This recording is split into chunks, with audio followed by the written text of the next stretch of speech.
नमस्कार। इस साल हमारा देश भारत अपना 78वां स्वतंत्रता दिवस मनाने जा रहा है।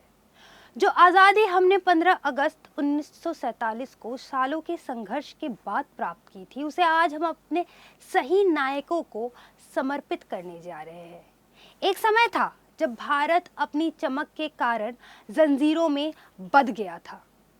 जब हमने वो जंजीरें तोड़ी तो हमारे पास खुली हवा में सांस लेने की आज़ादी तो थी, पर देश की चमक फीकी सी पड़ गई थी।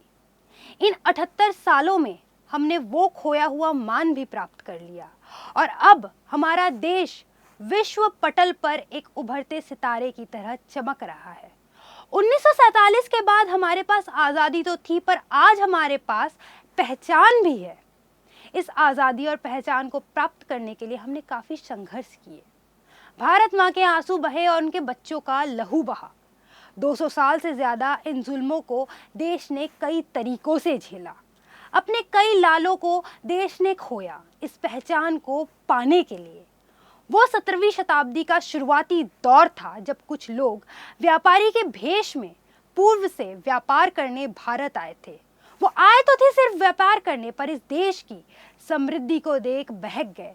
जो व्यापारी बन के आए थे, अब वो इस ज़मीन के मालिक बनने की चाह रखने लगे और चाहने लगे कि यहाँ के लोग उनके गुलाम बन जाए। अंग्रेज़ों का भेष आकर्षक था और इस भेष को देख मुगल सम्राट जहांगीर ने कैप्टन विलियम हॉकिंस को सूरत की ज़मीन पर फैक्ट्री बनाने की इजाज़त दे दी।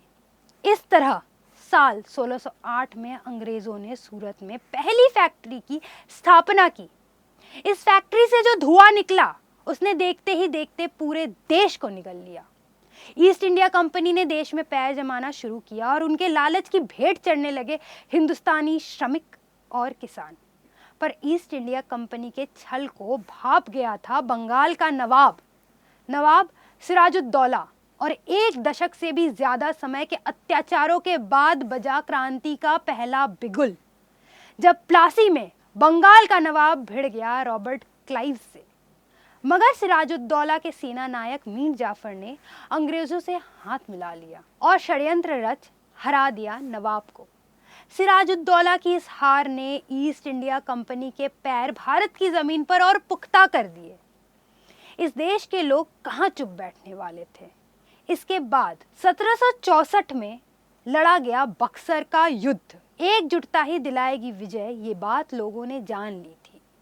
बंगाल के नवाब मीर कासिम, अवध के नवाब शुजाउद्दौला तथा मुगल बादशाह शाह आलम द्वितीय एक साथ हो गए, पर यहाँ भी शिकस्त मिली और इसका फल ये मिला कि पश्चिम बंगाल, बिहार, झारखंड पूर्ण रूप से अंग्रेजों के हाथ चले गए। धीरे धीरे ये विदेशी राक्षस एक एक नवाब और सम्राट को हराते गए और देश पर कब्जा करते गए। इसके बाद अंग्रेजों के खिलाफ छोटे बड़े कई विद्रोह होने लगे। 1782 के रंगपुर विद्रोह से लेकर 19वीं शताब्दी के शुरुआत तक कई विद्रोह हुए, जहां आदिवासियों ने भी बढ़ चढ़कर हिस्सा लिया। इस सब के बावजूद हमारे हाथ कुछ न लगा। धीरे धीरे हम उनके इतने गुलाम हो गए कि अब हम उनके लिए काम करने लगे और उनके ही सिपाही बन अपने लोगों का खून बहाने लगे। जब हम इनके लिए काम करने लगे तब हमें कई भेदभावों से गुजरना पड़ा। सबसे निर्मम था नस्लीय भेदभाव। फिर 1857 में अफवाह उड़ी कि अब ये हमारे धर्म से भी खेल रहे हैं। जरिया बना एनफील्ड राइफल का कारतूस। बात ये थी कि कारतूस को गन में लोड करने से पहले दांतों से काटना पड़ता था और अफवाह ये थी कि इन कारतूसों को बनाने में गाय और सूअर की चर्बी का इस्तेमाल होता था। जब बात हमारे धर्म पर आई तब हिंदू मुसलमान एक हो गए। शुरू हुआ सिपाही विद्रोह। इसके नायक बने अमर शहीद मंगल पांडे। अंग्रेजों ने उन्हें 8 अप्रैल 1857 को फांसी दे दी। सिपाही भड़के हुए थे। विद्रोहियों का एक दल बहादुर शाह जफर से मिला और उनसे गुहार की कि वो उनके नेता बने और अपना सिंहासन पुनः वापस ले। वो मान गए। विद्रोह फिर शुरू हुआ। इधर एक तरफ रानी लक्ष्मीबाई तात्या टोपे संग अंग्रेजों का सामना कर रही थी, पर यहाँ भी शिकस्त ही मिली। 17 जून 1858 को ग्वालियर में लड़े गए एक महान युद्ध में उन्होंने वीर गति प्राप्त की।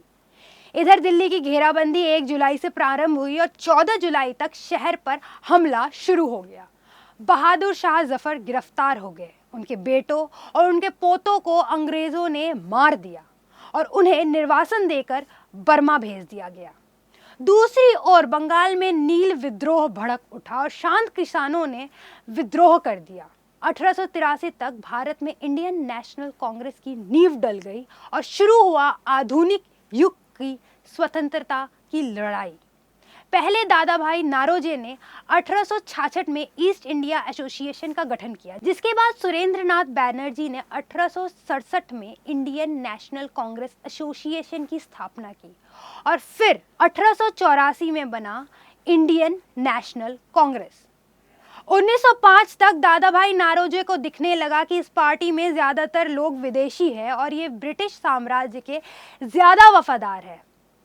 1907 तक बिपिन चंद्र पाल, बाल गंगाधर तिलक और लाला लाजपत राय ने कांग्रेस का साथ छोड़ दिया। इसी समय भारत के वायसरॉय लॉर्ड कर्जन द्वारा 1905 में बंगाल विभाजन की घोषणा की गई, जिसने विद्रोह में उत्तेजना की एक और लहर ला दी और शुरू हुआ स्वदेशी आंदोलन। एक तरफ स्वदेशी आंदोलन जोर पकड़ रहा था तो दूसरी ओर बगावत की आवाज धीमी नहीं हो रही थी। अंग्रेज तिलमिला रहे थे और इस गुस्से में अंग्रेजों ने लाला लाजपत राय और सरदार अजीत सिंह को पंजाब से निर्वासित कर दिया। 1908 में बाल गंगाधर तिलक को 6 साल के लिए जेल भेज दिया गया, लेकिन कुछ भी काम नहीं आया और अंततः 1912 में बंग भंग आंदोलन हो गया। इस बीच 1906 में अखिल भारतीय मुस्लिम लीग की स्थापना आगा खान द्वारा की गई। बंगाल में आज़ादी की आग पूरी तरह धधक रही थी। क्रांतिकारी या तो निर्वासित किए जा रहे थे या तो उन्हें काले पानी की सजा हो रही थी या फिर फांसी दी जा रही थी। इस बीच ब्रिटिश साम्राज्य प्रथम विश्व युद्ध को लेकर व्यस्त हो गया और कहीं ना कहीं उनकी पकड़ अपनी सत्ता पर थोड़ी हल्की हो गई और क्रांतिकारियों को समय मिल गया कि आज़ादी की आग को और भड़काने का।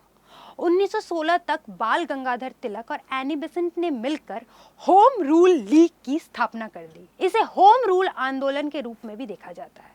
इसके पीछे का मकसद भारत में स्वशासन लाना था। ये तो देश में चल रहा था, दूसरी तरफ देश के बाहर भी आज़ादी की मशाल उतनी ही धधक रही थी। प्रवासी भारतीय भी आज़ादी के लिए उतने ही उतावले थे। 1913 में अमेरिका में गदर पार्टी का संगठन हुआ।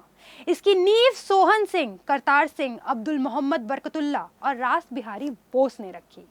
इसका उद्देश्य सशस्त्र कार्रवाई के जरिए ब्रिटिश शासन को भारत से उखाड़ फेंकना था। साल 1914 में जब पहला विश्व युद्ध शुरू हुआ, उस समय गदर पार्टी के कुछ सदस्यों ने पंजाब की यात्रा की और यहाँ भारत की आज़ादी के लिए सशस्त्र विद्रोह भड़काने की कोशिश की। इसके फलस्वरूप अंग्रेजों ने लाहौर षड्यंत्र केस का मुकदमा इन पर चलाया और 42 विद्रोहियों को मौत की सजा दी। इस बीच गांधी जी भी देश वापस आ गए। उनके आते ही उन्हें इस रण का सेनानायक बनाने के लिए लोग आमादा हो गए, पर उन्होंने फैसला लिया कि वो पहले भारत भ्रमण करेंगे। 19 मार्च 1919 को एक ऐसा कानून लाया गया जो आज तक काले कानून के नाम से जाना जाता है। दरअसल सिडनी रॉलेट की अध्यक्षता वाली सेडिशन समिति ने इस दिन रॉलेट एक्ट पास किया। इसके अंतर्गत ब्रिटिश सरकार को यह अधिकार प्राप्त हो गया था कि वो किसी भी भारतीय पर अदालत में बिना मुकदमा चलाए उसे जेल में बंद कर सकता है। यहाँ तक कि सरकार को यह अधिकार भी मिल गया था कि वो बलपूर्वक प्रेस की स्वतंत्रता का अधिकार छीन सकता है और अपनी इच्छा अनुसार किसी व्यक्ति को कारावास या देश निकाला दे सकता है। गांधी जी के द्वारा रॉलेट एक्ट को पुरजोर विरोध मिला। इसने स्वतंत्रता के हवन में घी का काम किया और भड़के हुए विद्रोह को देखते हुए पंजाब की कमान संभाल रहे जनरल डायर ने पंजाब में 12 अप्रैल 1919 को सार्वजनिक बैठकों सभाओं पर प्रतिबंध लगा दिया। इसी बीच जलियांवाला बाग में बैसाखी के अवसर पर एक भारी भीड़ इकट्ठा हुई। इस भीड़ में पुरुष, महिला, बच्चे और बुजुर्ग सब शामिल थे। ये एक तरह से सरकार के खिलाफ अपना आक्रोश दिखाना भी था। इतनी भारी मात्रा में एकत्रित लोगों को देख जनरल डायर ने 1600 राउंड गोलियां चलवाई और एक खूनी नरसंहार को अंजाम दिया। इसने पूरे देश को आक्रोशित कर दिया। गदर पार्टी के एक क्रांतिकारी सदस्य ने इसका बदला 13 मार्च 1940 को जनरल डायर की हत्या करके लिया। इनका नाम था उधम सिंह। 1919 में मौलाना शौकत अली, मोहम्मद अली, अबुल कलाम आज़ाद और डॉक्टर मुख्तार अंसारी ने खिलाफत आंदोलन की शुरुआत की। 1920 में जाकर गांधी जी आज़ादी की लड़ाई में सक्रिय रूप से आए। उन्होंने 1920 में असहयोग आंदोलन की शुरुआत की। इसके अंतर्गत ब्रिटिश द्वारा दिए गए सभी उपाधियों, यहाँ तक कि अपनी अंग्रेजी सरकारी नौकरी का भी त्याग करना था। अभिभावकों से अनुरोध किया गया कि वो अपने बच्चों को ब्रिटिश सरकारी स्कूलों से हटा ले, पर 1922 की चौरी चौरा घटना ने असहयोग आंदोलन को भी बंद कर दिया। स्तब्ध गांधी जी ने आंदोलन वापस ले लिया। 1925 में लखनऊ से सहारनपुर जा रही ट्रेन जिसमें सरकारी खजाना था, उसको युवाओं की एक टोली ने लूट लिया। ये था काकोरी कांड। इसके लिए अशफाकुल्ला खान, राम प्रसाद बिस्मिल, रोशन सिंह और राजेंद्र लाहिरी को मौत की सजा दी गई। इनमें से चंद्रशेखर आजाद भाग निकले, पर अंग्रेजी पुलिस द्वारा घेरे जाने पर उनके हाथों मरने से बेहतर उन्होंने खुद की ही जान ले ली। 1927 में ब्रिटिश सरकार ने साइमन कमीशन का गठन किया। इसे ऑल वाइट कमीशन भी कहा जाता है, क्योंकि इसके अंतर्गत ब्रिटिश राज ने एक ऐसे संविधान को भारत के लिए बनाया जिसके अनुसार भारत के संसद में सिर्फ ब्रिटिश राज के सदस्य ही बैठ सकते हैं। इसका घोर विरोध भारत के हर क्षेत्र, हर वर्ग से किया गया। इसके खिलाफ फरवरी 1928 में कलकत्ता में प्रदर्शन किए गए। जब साइमन कमीशन लाहौर आया तो काले झंडों से इसका स्वागत किया गया और साइमन गो बैक के नारे दिए गए। इस दौरान भीड़ पड़ लाठीचार्ज हुआ। वहां लाला लाजपत राय मौजूद थे, जो गंभीर रूप से घायल हो गए। आखिरकार 2 सप्ताह बाद वो शहीद हो गए। 1928 में कांग्रेस के कलकत्ता सत्र के दौरान कांग्रेस ने ब्रिटिश राज को चेतावनी दे दी कि अगर साल भर में यानी 1929 तक भारत को उपनिवेशी दर्जा प्राप्त नहीं हुआ तो पूरे देश भर में सविनय अवज्ञा आंदोलन शुरू कर दिया जाएगा। वही कांग्रेस के अंदर ही युवा नेता सुभाष चंद्र बोस और जवाहरलाल नेहरू ने यह साफ कह दिया कि हम उपनिवेशी अधिकार नहीं, पूर्ण स्वराज चाहते हैं, और इसी के साथ घोषित हो गई कि 26 जनवरी को पूर्ण स्वराज दिवस के रूप में देखा जाएगा। एक तरफ गांधी जी ने डांडी यात्रा के साथ सविनय अवज्ञा आंदोलन शुरू किया, तो दूसरी तरफ लाला लाजपत राय की मौत का बदला लेने के लिए भगत सिंह कूद पड़े। उन्होंने चंद्रशेखर आजाद, राजगुरु और सुखदेव के साथ मिलकर उस पुलिस वाले को मारने का फैसला लिया जिसने लाला लाजपत राय की जान ली थी, पर गलती से सैंडर्स मारा गया।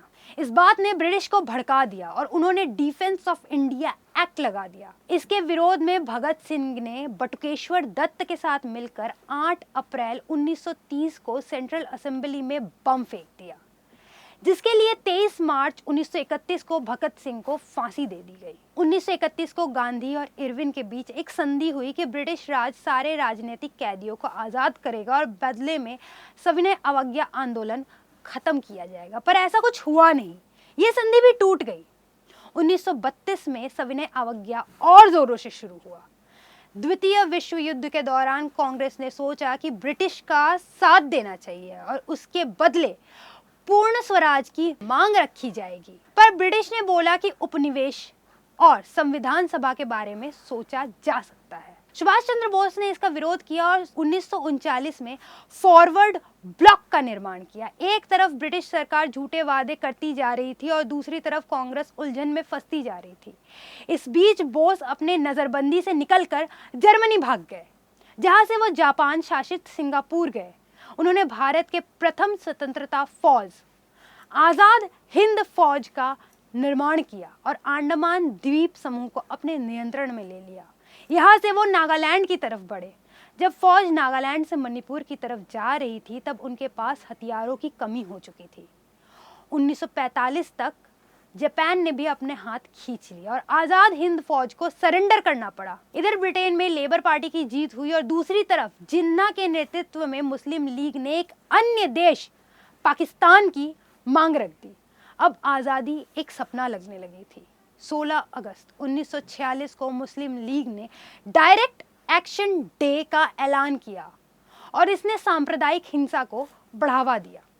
3 जून 1947 को भारत के अंतिम वायसरॉय लॉर्ड माउंटबेटन ने एक सुझाव दिया कि भारतीय ब्रिटिश साम्राज्य का विभाजन होना चाहिए और 2 आज़ाद देश बनने चाहिए। 2 देश बन गए, इस्लामिक पाकिस्तान और सेकुलर इंडिया।